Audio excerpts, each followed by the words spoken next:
এই দোয়াটা শিখে নেন, ইনশাআল্লাহ আপনার জীবনের সমস্ত সংকট কেটে যাবে। আমি নিজেও এই দোয়াটা বেশি বেশি করার চেষ্টা করি। দোয়াটা হচ্ছে, মুসা আলাইহিস সালাম একটা গাছের নিচে হেলান দিয়ে বসলেন, বসে দেখলেন দুজন মেয়ে দাঁড়িয়ে আছে দূরে, পানি নিতে পারছে না, লোকজন পানি নিয়ে যাচ্ছে, ওরা দাঁড়িয়ে আছে বেচারি। মুসা আলাইহিস সালাম গিয়ে বললেন, কি সমস্যা আপনাদের?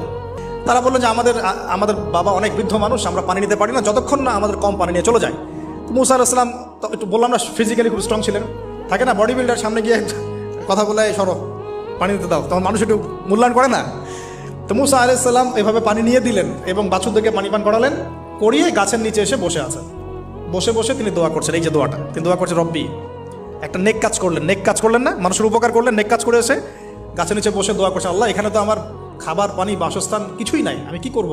রব্বি ইন্নি লিমা আনজালতা ইলাইয়া মিন খায়রিন ফাকির, রব্বি ইন্নি লিমা আনজালতা ইলাইয়া মিন খায়রিন ফাকির।